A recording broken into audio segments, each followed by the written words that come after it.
Hi friends, welcome or welcome back. My name's Angel.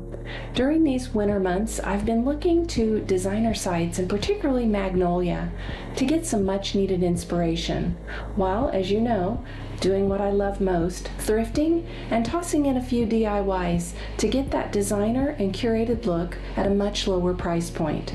So today, I thought I'd take you along, show you what I've thrifted, and then offer some tips and tricks of how I use these things in my home to get a custom look.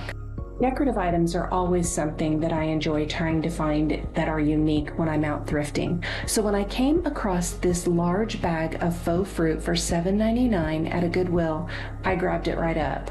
I knew immediately that the only thing I really wanted out of the bag were the faux pears. I think it was last fall, antiqued faux pears were very popular and trending, but they were quite pricey and always sold out. So I knew if I was just patient and waited, eventually I would come across some that I could do a DIY. Sure enough. So I knew when I seen the bag that the majority of the rest of the fruit was not true to scale for actual fruit, and there were a few plastic nuts. They were very lightweight and they felt rather cheap, to be honest. But the pears uniquely had the actual weight of true fruit. So I simply kept the pears that I wanted and then I redonated the additional fruit that was left over.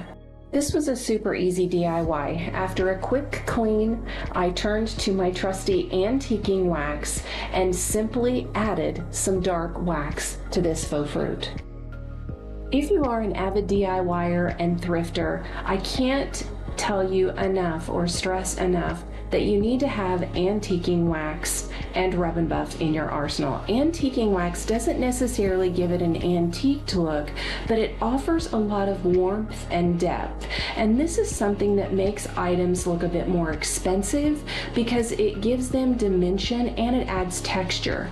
So by simply using a paper towel and a little bit of water and this antiquing wax, I've done like you have seen me do many times before. I just simply dabbed it on all over in no specific pattern on the fruit. And you can just see here, it really makes them look like real fruit. It just adds that extra dimension that you don't get in the original painted texture.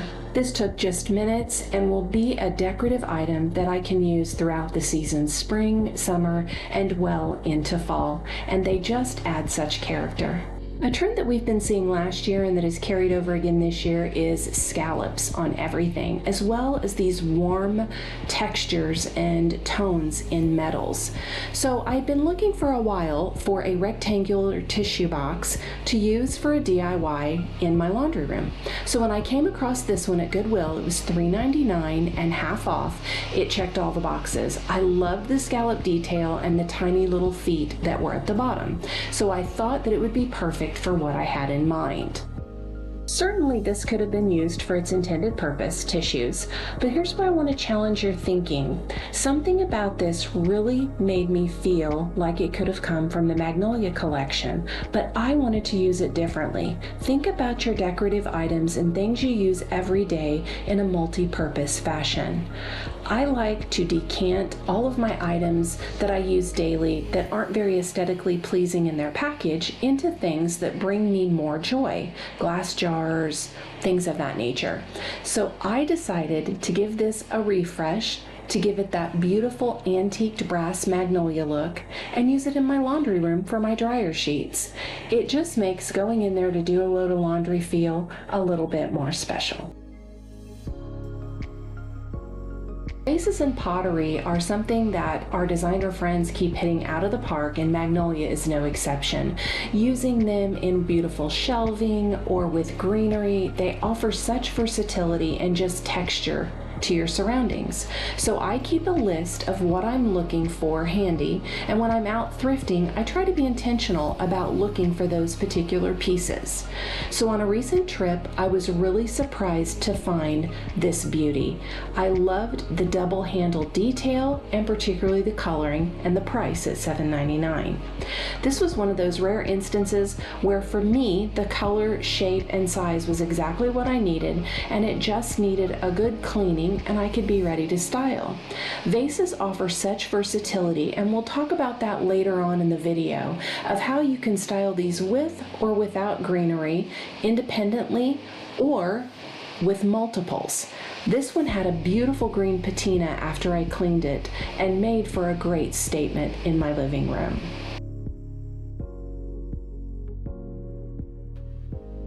This next vase is one that I've had for quite some time. It was a large terracotta pot that I bought and distressed it in these colors. It looked fine like this, but I was really ready for a change, so I wanted to repurpose it. I had an inspiration in mind, which is this green, beautiful vessel that is two-tone in color. So I wondered if I could use the terracotta pot that I had DIY'd once before to get a similar look. So I set about taking a damp sanding sponge and just sanding off with light water spritzed on all of the old painting and detailing. Now, originally when I did this pot, I used a technique where you take drywall patch material that you can buy at Home Depot, Lowe's, even Dollar Tree, I believe, and I put it on to add texture to the vase. I didn't realize though that because it is not waterproof and I didn't seal this particular vase, it made getting the paint to come off that I had originally put on really easy. When I did this originally, I spray painted the entire pot black and then I sponged on a variety of colors. So I went through the process of removing all of the old material so that I could begin the new DIY.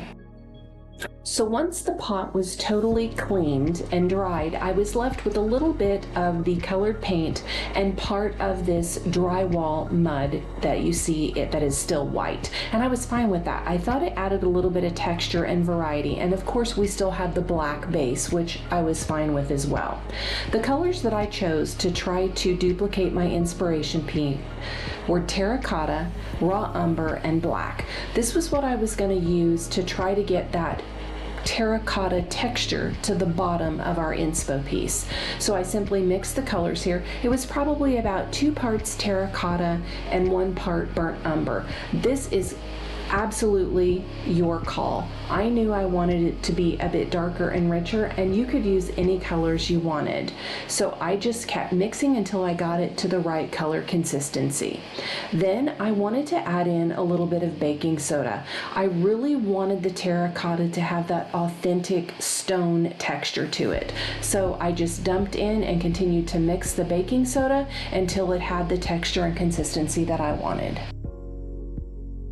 I then just grabbed a sponge paintbrush and began painting my mixture on to about the bottom third of the pot. I didn't tape off. I wanted a more organic line to where the green and the terracotta were going to meet so that it looked like a truly glazed vessel when I was done. So I just went around and I kind of eyeballed where I thought I wanted that line to stop. I did 2 coats of the terracotta and baking soda mixture. I did not wait in between coats. I just went right back in and applied it and kept moving it down the pot until I got to the area where I felt most comfortable stopping the terracotta color. For me, even with the baking soda, the texture on this terracotta didn't look as authentic as I wanted it to. So I got out my blow dryer and using the same paintbrush that we added the color on, I turned it on low and started to really let that paint dry, and then I was dragging my paintbrush over the top of it, and you can see as it was drying and I was just brushing over, it created this beautiful texture that looked like authentic terracotta pot. And I also knew that this would give me a little bit of roughness to juxtapose where I wanted to do the green that was going to be glazed and a little smoother at the top. So since the blow dryer really accelerated the drying process of the terracotta color, I could immediately flip the pot over and start to work on the green. I did that same process here. The color that I'm using is called Olive Moss, and I'm going to add in that same burnt umber color, or raw umber I believe it is. And the reason I chose to use that same accentuating brown color is I wanted the same tones but different colors and that same warmth between the top and and the bottom. I did that same 2-to-1 ratio, and then I just mixed that paint up and started to add it to the top of the pot. I went through and gave the pot 2 coats of the green paint. Again, I did not wait for each of the coats to dry in between, and you can see here that I was not really precise about where the terracotta started and stopped or the green started and stopped. I wanted there to be some really organic blending in between there because I plan on going in and warming it up and blending those two together with some antiquing wax. So once the pot dried, you can see the green, being an acrylic paint, was very flat. So I knew that I really wanted to add that warmth and that depth and really give it that hand glazed and painted pot effect. And again, here's where I go back to my trusty antiquing wax. I just simply went around the pot, and any high spots where we had some of that texturing left from the drywall mud, I was sure to hit those, as well as just simply going around and covering the pot in a variety of areas. Here I also paid special attention to make sure that I really hit that blended line where the two materials met up, between the terracotta paint, if you will, and the green. And I rubbed that in really good so that it gave it almost a muddled and very blended effect, like true glazed paint would have done on the pot. The final step was to give us our quote glazing effect. What I'm using here is a product by Rust-Oleum, and it's called Thick Glaze spray paint. It's obviously clear, but this stuff is really neat. You spray on your first coat, you literally wait 1 minute, and then you spray on a second coat.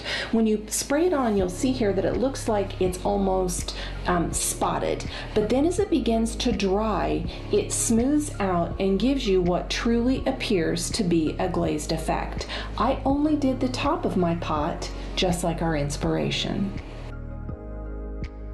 So we know that adding greenery is a great way to get high impact in your space, but another way to do that is by thrifting or DIYing multiple vessels and putting them together in a small grouping. Now when you do this, you do want your vessels to be different sizes, but similar in shape or color, or both color and shape. I've had this thrifted vessel for a while, and it had been spray painted in a stone effect beige paint. It served the purpose for a while. But as I began thrifting other vases, I wanted to add a little bit deeper brown color to go with a companion vase that you'll see that I also thrifted. So this is a super easy way, again, simply painting over the vase. I got out that same raw burnt umber paint and added a little water and just tapped it onto the vase, adding in that texture and depth through the paint. I wanted to give it a very vintage and authentic look, so I paid special attention to go a little bit darker around the upper lip of the vase and around the base, because something like this that sat outside would typically get dirty in those particular areas from being handled. Once the vase was done, I chose to leave it unfinished or unglazed. This is another thing you need to remember when adding vintage items in. Make sure that you use a variety of sheens and textures. That is what is truly going to give you a curated and professional look.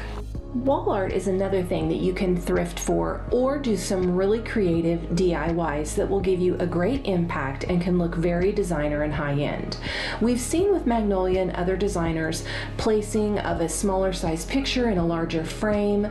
Linen and fabric covered mats and dark and moody mats are something that are in the forefront. This is something that you can do yourself very inexpensively. I purchased a piece of black poster board from Dollar Tree for $1.25. Using frames that I already have or frames that you can thrift very inexpensively, I'm going to change the color of the mat by simply tracing around and cutting out the black poster board. Once I had the poster board cut out, I went in and I chose to use a smaller size to display my photograph of a 5x7.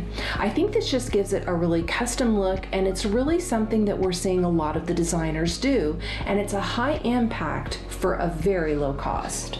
Simply by changing the matting around your picture, you can get a completely different look. I've also shown you how you can take thrifted mats or one you have and cover those in wallpaper or in fabric. I will link the video up in the cards in the top corner so that if you'd like to watch how I actually went through and covered a large expansive mat with a linen fabric and the difference that that made on a thrifted frame, you'll be able to take a look at that. But keep in mind, you can really elevate the look of your wall art by simply changing the color of the mat or simply changing the position or size of the picture. This next DIY is simply painting a matting that you already have or one that you've thrifted. I have done this process before and I'll link in the cards the full details of how to do it, but essentially you utilize acrylic paint in the colors that you like, dabbing it on with a damp paper towel. You just go over the entire picture frame until you get it the colors you wanted. I'm using here again those same mossy olive greens and that burnt umber paint just to get that high definition and texture that I want. It really changes the entire look of the frame. Be sure if it's a light colored mat like mine was the beige to go around on the interior lip and color that as well because it will show up against your print. It's those small details that really give you that designer look.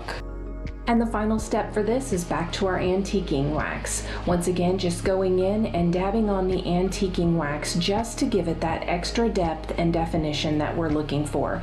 This is simply the wax dabbed on in that same process with a little bit of water, and you can't really mess this up. Just be sure not to saturate your mat too much because it is paper and you don't want to have any delamination in the paper itself. Another tip when thrifting and DIYing is to repeat a matter. You'll see here that I chose to repeat the matter of our pears. So here is a fire pit update. For those of you who didn't get to see our fire pit debacle, my husband and I had a fireplace similar to this, but ours was propane fired instead of wood fired. We had the portions of it around back and finally decided to try to give it a facelift. So we removed some of the damaged stone from the top and gave it a fresh coat of spray paint. This helped a lot, so we decided to add some leftover cultured stone from our house renovation to the top. And when it got done, it just was not right. We tried added in fireballs to give it a more modern look. We placed the old burning logs on, and it still was not bringing to us what we had envisioned. So we went back to the drawing board. My husband removed all of the cultured stone that we had put on the perimeter, taking that off. He made a really good observation that he thought the top portion of the fire pit was just not in good scale to the bottom, particularly with the beautiful stone, and I agreed. So we knew that we needed to build out the top to be a little bit wider. So John went about getting a piece of heavy mesh steel from our building supplies, and we laid that out and we did about an 8-inch overhang to the top or the side of what the fire pit had existing. He then cut that down to size and also cut out the center of where the actual fire burner would be.